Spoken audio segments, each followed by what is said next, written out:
growth of our Air Force into the powerful fighting unit it is today began within the United States Army. During this period, for almost his entire 46 years of service, General Hap Arnold, Commanding General of the Army Air Forces, completely dedicated himself to building America's strength in the sky.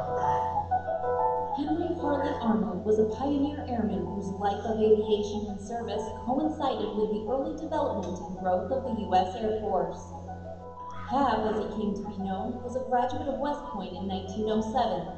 After service in the Philippines, he was assigned to the Signal Corps in 1911 and sent to Dayton, Ohio, where the Wright brothers personally instructed him on flying. Hap was the first to win the Mackay Trophy for air reconnaissance. And in 1912, he set a high altitude record of 6,450 feet. Arnold's career included both aviation and infantry duties until 1917, when during World War I he was in charge of information service in the aviation division of the Signal Corps. Here he saw firsthand the need for research and development. To produce aircraft for war, one must plan and build long before. Many were the planes and engines finished too late for combat. Hap firmly resolved that America would not be caught short again. In 1938, he was promoted to Major General and became the Chief of the U.S. Army Air Corps. He pushed for long-term research and development to improve Air Corps equipment and drove the development of aircraft like the B-17 and B-24. Air supremacy. This was his goal. This was the biggest task of his life. In 1942, he was named Commanding General of the Army Air Forces.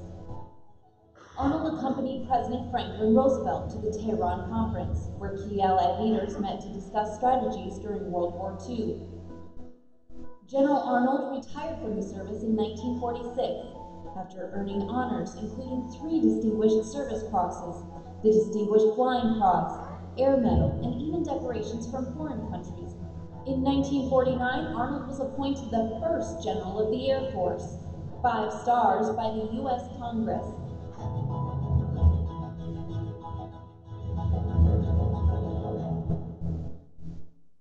What a great way to start.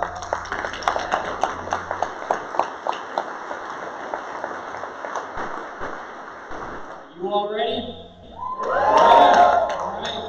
Start off our day. Please give a round of applause to our favorite bulldog, Major General Cameron Holt.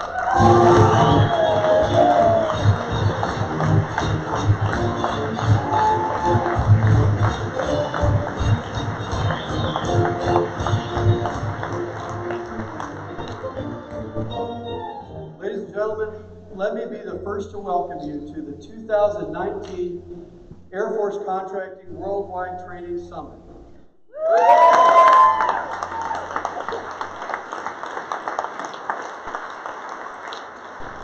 To the over 8,000 contracting professionals around the world, many of whom are tuning into this via live streaming, let me say good morning, good afternoon, and good evening.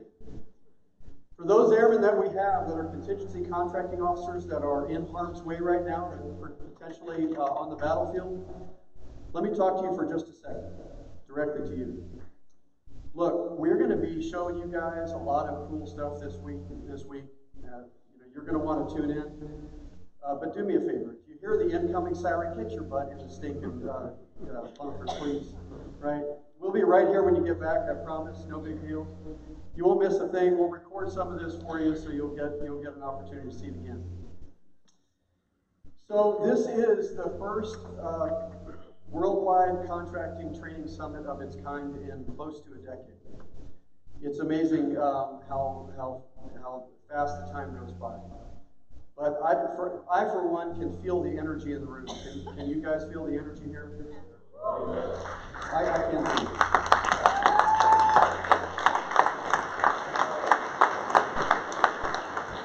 If you would, please, if you have attended an Air Force Contracting Worldwide Training Summit ever before, if you could please raise your hands.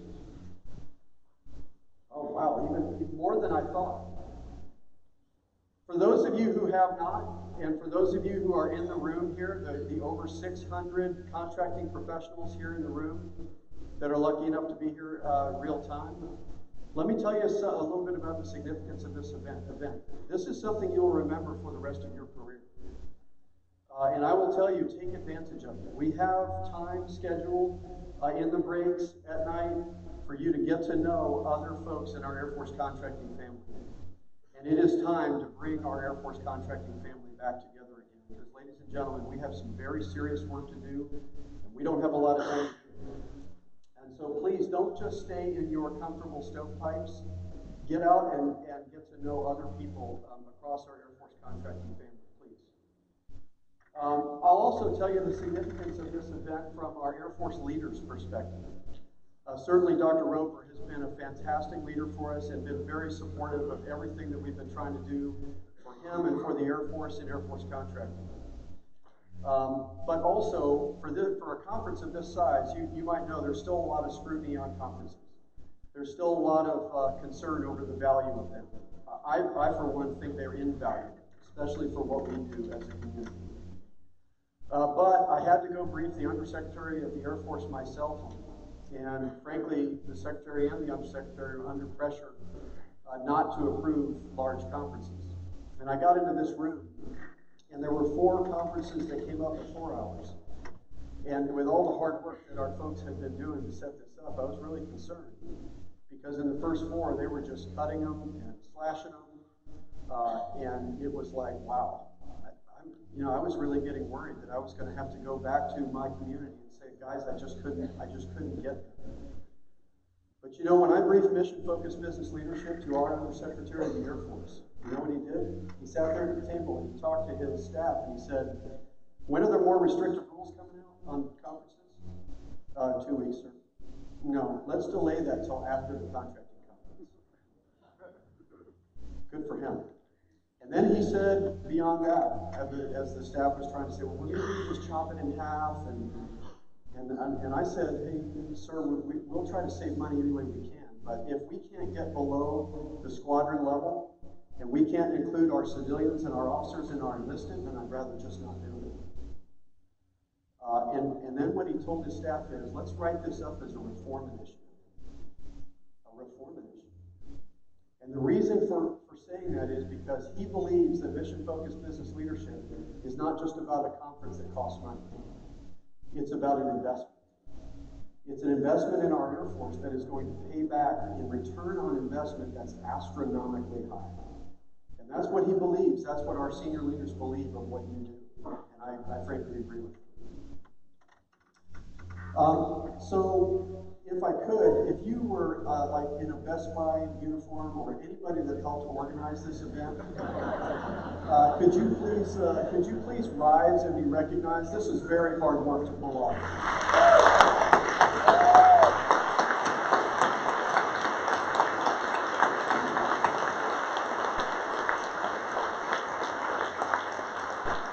Thank you. Obviously, I want to thank Dr. Roper for being here. I am thrilled that you guys get to hear his vision for us in acquisition directly. I think that's just awesome. I also want to recognize another special group of folks that we have here with us today, and that's the former Deputy Assistant Secretaries for Contracting, my predecessors. We have 3 of them joining us today. Lieutenant General Retired Wendy Masiallo.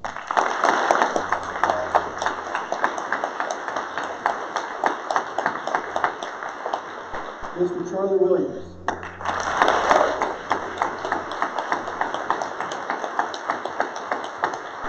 And Major General Retired Darrell Scott.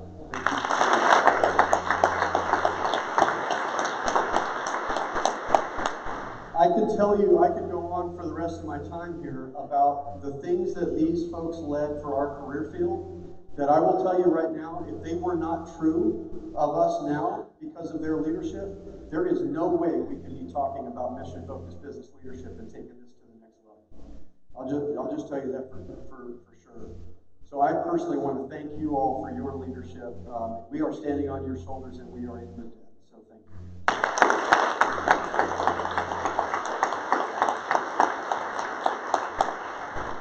I talked to the others, General Blake, Tim Byland, Frank Anderson. All of them really wanted to be here but could not make it. And then for a minute, I'll get a little bit serious because I want to talk to you about Scott Perot. I've been talking to Scott last couple of days, another former DASC, and I have to pass on to you folks that he is battling a very, very serious illness. And he needs our prayers and our thoughts, and I would like to take a moment of silence, if you don't mind, in honor of Scott Perot.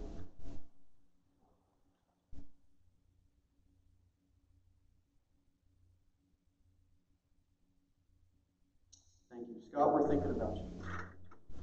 Okay, so let's set the tone for the week ahead.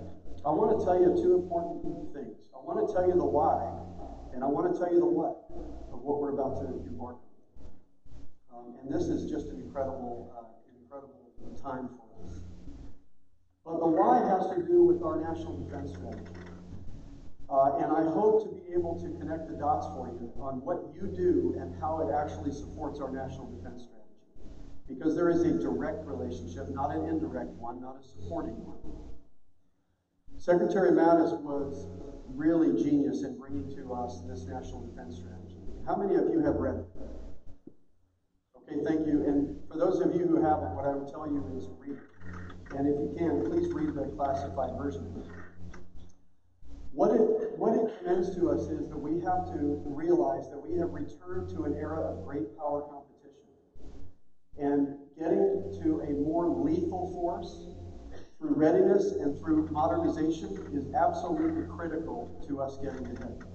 That little clip you saw of Hap Arnold, that's the world that he faced as well. That's exactly the same world that he faced. An era of great power competition where the Air Force's capabilities were, in some ways, very behind in scary ways.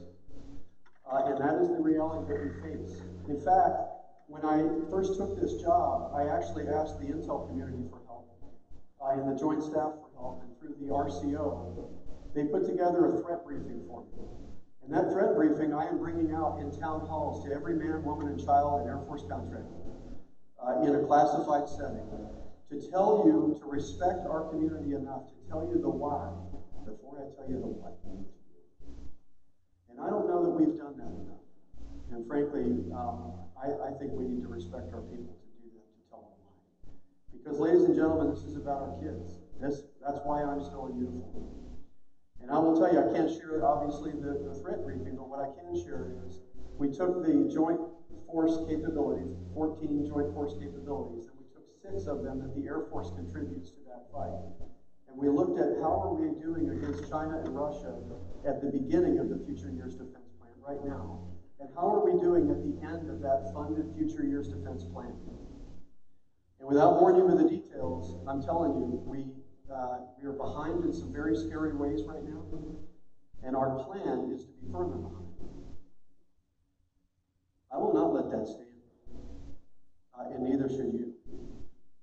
And so I'm going to share with you a couple of arrogant statements here in a minute. But if you think that China and Russia's designs are either just regional or just peaceful and economic, you have another thing coming and you're watching too much television. The freedoms that we enjoy are not a birthright. If you look at the history of the world, 10,000 years, our influence on the world stage is a blip on the radar screen. And the freedoms that we enjoy could be quite temporary if we don't pay attention. This is our time, and it may be depressing for you to hear, but ladies and gentlemen, we are not in peacetime. I am a student of history and of national security and of large organizations. And I will tell you, we are in the interwar years. And what we do in the interwar years, as what Hap Arnold did in the interwar years, matters. It matters. We have got to get this right. And we've got to do it with a sense of urgency, and I have a sense of urgency, and I think you're going to hear Dr. Roper does as well. So, if you want to understand Russia and China, Russia, we've heard a lot about them, their economic troubles, but even with their economic troubles, they've done pretty well in their strategy against us. Yes, they fight us with ones and zeros and with dollars and cents, but in some ways, even with military forces. They annexed Crimea. And the world had to watch them do it. Their design is quite clear to bring back the preeminence of the Soviet Union. And some of their nuclear capabilities and the thought processes that go with those nuclear capabilities are just downright scary. And even with that, they're not the greatest threat. China is an incredible economic juggernaut. And if you want to understand their view on the world, they believe that they've been here from the cradle of civilization to now, and that they believe that they are the preeminent leaders of the world. And they have the right to be.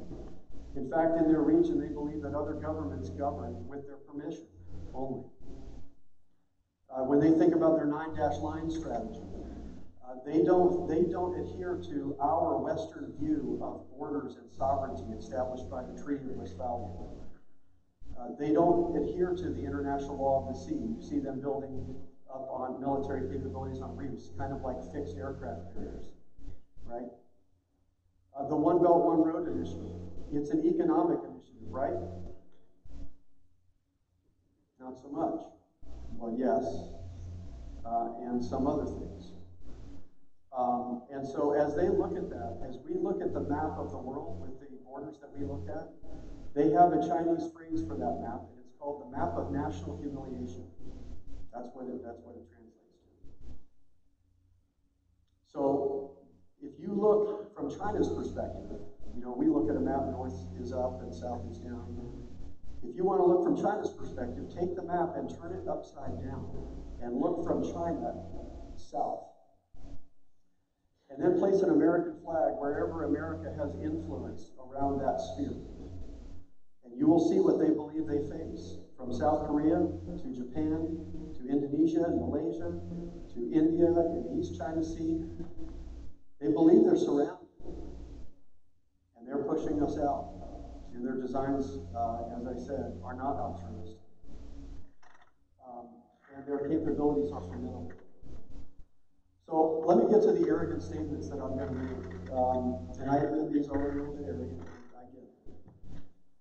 But the first one that I'm going to make is that the Air Force's capabilities that we bring to the joint fight, those 6 that I talked about, I believe that they have more deterrent value, deterrence against war, than any other capability that the joint force has. I know it's an arrogant statement, but I will tell you, I don't think that China worries an awful lot that the U.S. Army is going to land on the shores of China and conduct land warfare across Asia. I don't think they worry about that. I think they worry a little bit more about the Navy's capabilities. The Navy has some formidable capabilities, but their ability to project power inland is limited. But I do think they worry about you. I think they're worried about you. I think they're worried about the idea that the Air Force could operate with impunity inside their borders without their permission or their knowledge in air, space, and cyberspace. That's what I believe will prevent the next war if we can get out in front.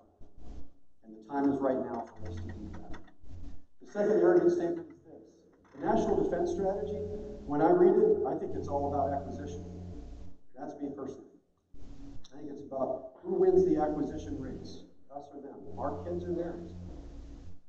And so when you look at an acquisition OODA, right, observe, orient, decide, act, and their cost schedule and performance and cybersecurity in generation 1 of an acquisition cycle in any of the major capabilities that we would compete with them on. How fast do they go through an acquisition versus how fast do we? And at what cost, and at what schedule, and what performance is the result of that? And then if you times that times 100 years, who wins, our kids or theirs? And right now, I got to tell you, the answer is their kids. And as I said before, I'm not going to let that stand. So the arrogant statement is this. Why do I say, let's go off and change our role to mission-focused business leaders? Ladies and gentlemen, I believe that Air Force contracting, because we are in every single mission that the Air Force has, in every single place that the Air Force does it, from the boardroom to the battlefield, we are the only trained acquisition career field that is in every single one of those missions and every single one of those places. I believe that Air Force contracting knows more about the details, okay, the details of how to turn dollars into fly, fight, win than any other function that there is. And I, for one, believe it is time for us to change our thought process, change our role from business advisors to business leaders. You know, I don't know if anybody of you have seen the cartoon Peanuts. You know, little Lucy, you know, when I think of business advisors, I think of Lucy in that little, cubicle with 5 cents for advice, you know. And I've always disliked this business advisor thing. I'm sorry. I apologize, Frank Anderson. But what I view when I look at that is that we are sitting passively in some cubicle somewhere, waiting for somebody to happen by with a contracting question, if they even know it is. And I think that the challenges that we face with this peer competition fight require of us that we take a more of a proactive leadership role, that we understand the missions that we support, and we are experts in our craft of contracting. We must be experts in our craft of contracting and students of the missions that we enable. And when you have the combination of those two things, ladies and gentlemen, we do not any longer have a disadvantage with China or Russia because of our democracy and our processes and our statutes and our rules. It is Air Force contracting that can bring us to a level of parity and actually get out in front in terms of speed. Now, before you think that I'm advocating for functional leadership of contracting, let me just tell you this. First off, that's not what I'm advocating.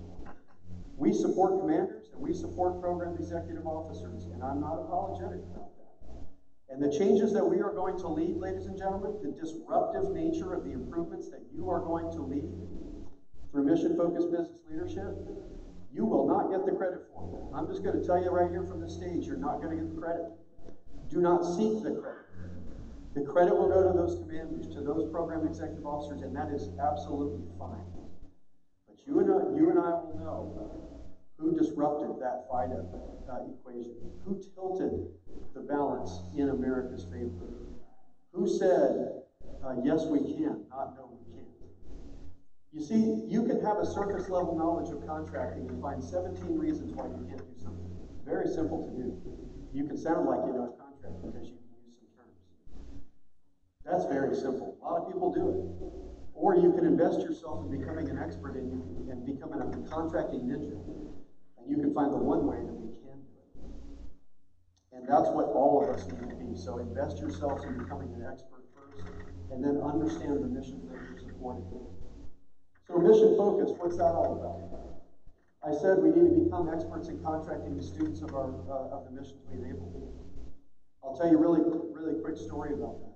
I was a right pat in command of FICA, and I went to an NCMA breakfast.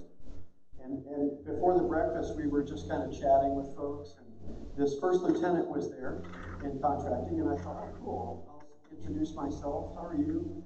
You know, I'm General Holt, and I'm Lieutenant somebody. And I said, well, where do you work? Sir, I'm in the MQ-9 squad. Oh, that's awesome. I said, so are we still doing 45 caps? That was crazy. And he said, caps, sir? And I said, oh, maybe they've changed the terminology. And I said, combat air patrols, 24/7 over the target area, period of time, times 45. Right? He goes, oh, sir, I'm sorry, I don't work that part of the program. I don't work that part. What part of the program is that? So I'm thinking, well, where do you work? Oh, well, sir, I work on modernization on the MQ-9. I said, oh, great. So do we have auto takeoff and land on this thing yet or not? I mean, we're trying to integrate the JDAM and ahead of that. Do we have that on there? Just curious. He goes, oh, sir, I'm sorry. I'm just contracting. I said, Lieutenant, have a seat. This changed from a casual chat to a mentoring session. Right then and there at the NCMA breakfast, I told this young lieutenant, there is no way you can do your job in contracting unless you understand how this weapon system is employed in combat and what the program manager's challenges are, financial challenges, configuration control challenges, technical challenges. You cannot do your job well if you don't know that. Yes, sir, yes, sir, yes, sir. So I don't know if you ever came back to an NCMA breakfast. I'm sorry. But that's as clear as I can put it for you folks. We have to understand it.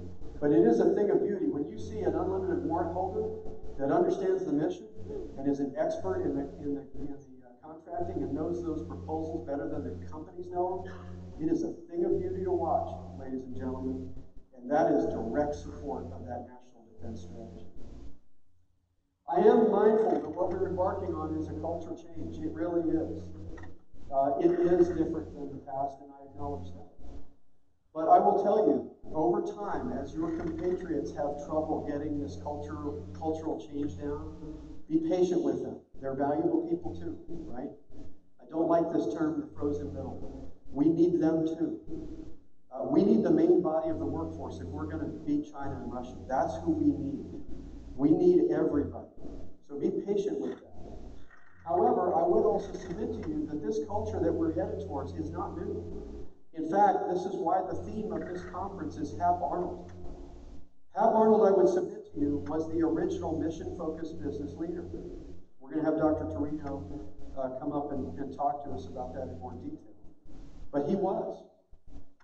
This coin that you see commemorating this training summit, it has 3 aircraft on it.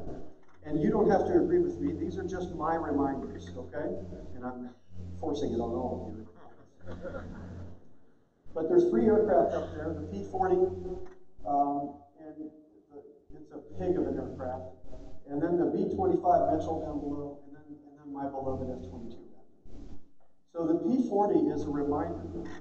Actually, all of this is a reminder. You see, the Air Force, I love our Air Force. And how we employ air power in combat is absolutely awesome. And we are flexible. We are an adaptive system, and we can respond rapidly to an evolving enemy. Yet the same exact people that can do that walk into a boardroom or a conference room, and they're upset about the order of the name tags on the table. And I'm like, are you kidding me? Is this the same Air Force? Right? But have patience with our Air Force, guys. Because it's a large organization, and any large organization will succumb to this if you let it. It's groupthink. And you get into this rut of bureaucracy where protocol and manners and things like that start to matter more than mission and results and teamwork. And the Air Force has gone through a litany of reorganizations that just drain my will to live. I'm just sorry, they do. But I think that's calming down. And I think it's time to really cement some of our relationships. And it's time for the Air Force contracting family to get back together and to stop adhering to this notion that it's all about just unity of command. It's not about just draw a bright red line around your organization. Everybody in here is good and everybody else is evil, right? That is not going to beat China and Russia. We cannot just improve upon our own past performance. We have to disruptively. We've got to change the game against the only scoreboard that matters, the one with China and Russia. We have to stop fighting each other. It's not contracting against program management. It's not test against program management or engineers against contracting. It's not. You know, ladies and gentlemen, we've got to pay attention to the real scoreboard and put all the experts at the table right up front to make sure that we get this right and that we start focusing on winning and we value all of the expertise at the table in doing that. And in contracting, mission-focused business leadership is not just a fancy title for a training summit. It's also a strategic plan. It's a plan of action, a very specific one, where we are teaming up across Air Force contracting and getting after this with horizontal teams that cross-cut all the PEOs we support, all the commanders that we support. And we are going to change the game. So let me finish with this analogy here. This reminder is a reminder not to let the peacetime Air Force get in the way of itself. The P-40 is indicative of Claire Chennault. I don't know if a lot of you understand the history of Claire Chennault, but he was in charge of the Flying Tigers. Right before we entered World War II, he used this P-40 pig of an aircraft to wax a bunch of Japanese Zeros that he shouldn't have been able to beat. Well, Claire Chennault, you know, when you learn about it in ROTC or the Academy, you know, whatever, you see him with his General Stars on, smiling face, Air Force uniform. What you don't see, what they don't teach a lot of people is, the peacetime Air Force kicked him out. He retired from the Air Force as a captain. He didn't make major for 20 years. Okay? We kicked him out. Why? Because he wouldn't shut up. The Air Force at the time was a very bomber-centric Air Force, and he was advocating for air superiority and the importance of pursuit aviation, right? So that anything on the surface of the globe can happen without the threat of air attack. And he wouldn't shut up about it, so he's out. After his success, and we started to realize the tyranny of distance in the Pacific and the preeminence of the aircraft carrier, all of a sudden Claire Chenault is now persona grata, and we bring him back into the Air Force. All is forgiven, right? Be careful. Protect your innovators. Billy Mitchell, very similar story. He would not shut up. He was telling the Navy the aircraft is a more powerful system than even the battleship, and the aircraft carrier needs to replace the battleship as the center of sea power. And he wouldn't shut up about it. In fact, he grabbed an old captured battleship from World War I called the Ostfriesen. He strapped on an aircraft and with a single bomb sent that battleship to the bottom of the ocean. And he wouldn't shut up about it. And he got court-martialed for insubordination. And he died thinking he was a disgrace. And now we celebrate him. We named an aircraft after him. And Jimmy Doolittle, an innovator in his own right, flew that. What I need you to understand is the partnership with industry and technology has been a key component of the Air Force's strength. But now the complexity of the acquisition process and the contracting rule set makes it such that we have to specialize experts like you in it. But don't forget this. You, ladies and gentlemen, are that part of Hap Arnold. You are that part of Billy Mitchell. You are that part of Claire Chenault that interacts with industry and with science and gets the Air Force out in front. And ladies and gentlemen, if you won't do it, there's not anybody else that will. You need to get up out of your chair and help this fight and understand where we're at. But these are reminders of me to not shut up, and I hope that you will not either. Because it's about winning and it's about our kids. Don't let the peacetime Air Force get into its own way. Don't shut up. That F-22 is a reminder of something else, and that is conventional wisdom. The F-22 Raptor, I spent 5 years of my career on that, part as a TCO in the program office and part as the head of the program PEM shop as a program manager.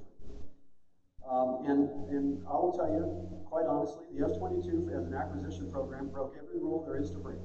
It was the example of what not to do in acquisition. It took way too long. It took on a whole bunch of immature technologies at once while it built the aircraft that was going to house those technologies. It was in effect the long ball. It was the Hail Mary pass to get 2 generations out in front of our adversaries in capability. It was way over cost. Horrible program. So I'm not advocating for bad programs. But what I am saying is this. Even after all that criticism from the GAO and everybody else, it's been operational for 2 decades. And ladies and gentlemen, when it comes to air dominance, it's still king Kong in the world. It's about the results. Now, don't misunderstand. We have to go fast. And that's the overriding principle that we face right now. But we've got to get it right too. You need to understand the real scoreboard in the acquisition universe with China and Russia, and I'm going to help you do that. And then we're going to actually change it so we're results focused, not just process focused. Where we can look at a requirement that the requirements folks give us and question it and say, look, we can do this in 8 years now rather than 16. We're better than we used to be, right? We can employ these new authorities and get better faster. But ladies and gentlemen, if we're still behind our adversaries after 8 years of acquisition effort, why would we start that, right? So I want us to really understand what that real scoreboard looks like, and then get after that, and complicate our adversaries in many ways. So I'm going to end with that. We've got a great agenda lined up for you all week. Obviously, Dr. Roper is about to come talk to us. We've got Dr. Torino. Major General Spacey is coming in from Air Force IMSC, and he's going to really talk to us about the installation of the future, the platform that we fight from, that readiness piece, and how important that is in what you support. I am thrilled. We have somebody coming in on Wednesday. His name's Palmer Luckey. And Palmer Luckey is really a special individual. He's a 26-year-old billionaire. He invented the Oculus virtual reality headset. And he sold it to Facebook for billions of dollars. And Facebook promptly shared all that technology with the Chinese. And he started his own company in Silicon Valley. He's bucking the system. And his heart is with us. His heart is, I am going to support the U.S. military only. That's what he has committed his life to at the age of 26. And that's not a popular thing in some of the circles that he runs in. And I had a phone call with him in preparation for this, and let me tell you, you guys are in for a treat when you hear what he has to say. And he totally gets it. He totally gets it. And he's not being quiet about it either, at great risk to himself and his reputation. So lastly, I want to thank the Wyndham for putting on this event. This is just a grand event. You may have noticed behind me this absolutely fantastic American flag. If you would look a little closer, you'll realize it's a little soiled. It's a little ribbed. Ladies and gentlemen, this American flag has special significance for our Air Force contingency contracting officers because it was our CCOs that recovered Tyndall Air Force Base after it was devastated by a hurricane. And ladies and gentlemen, I'm proud to tell you that this flag is the flag that flew over Tyndall Air Force Base. And they lent it to us in honor of what we're doing here in mission-focused business leadership. So with that, I'll get off the stage and invite Dr.